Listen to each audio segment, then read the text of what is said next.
La salle omnisport de l'espace Saint-Antoine, où évoluent habituellement les handballeurs, les scolaires ou encore leurs nombreux amis de sport en salle, est transformée en un boulodrome géant pour accueillir le championnat du monde de sport boule des moins de 18 ans et des moins de 23 ans.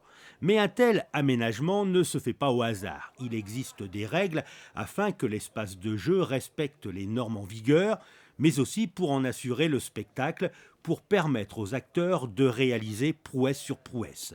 On va faire un championnat avec des pistes synthétiques. En effet, donc c'est une nouveauté, mais je crois que ça va dans le bon sens pour le développement de notre sport.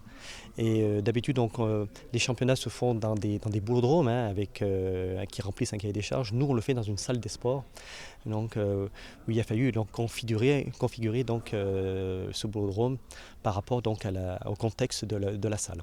Il a fallu une semaine pour que la salle change de peau et pour mettre en forme ce boulodrome qui héberge 12 pistes de 30 mètres de long et 3 mètres de large. Après avoir protégé le sol d'origine, les ouvriers installent un tapis en PVC.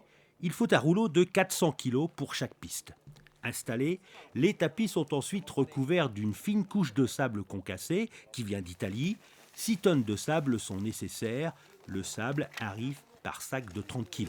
C'est pas du sable de plage, c'est un sable qui est très très fin, qu'on recouvre, on met une petite pellicule de sable donc, sur les terrains synthétiques pour donner donc un effet visuel, mais aussi en termes boulistiques, ça permet tout simplement donc, de retrouver, on va dire, à la fois la topographie, mais également les caractéristiques d'un boulodrome classique.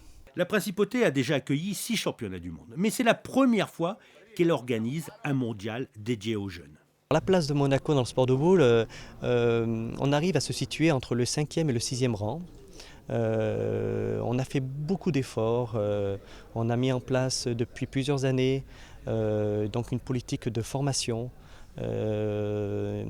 Et donc là, actuellement, on va dire que l'organisation de ce championnat du monde vient un petit peu concrétiser ce travail de formation. Et il faut savoir que sur les 6 athlètes qui vont représenter donc, la délégation monégasque, 6 sont issus du centre de formation. Pendant 5 jours, ce sont 25 nations qui vont s'affronter sur ces pistes, soit 180 joueurs et entraîneurs.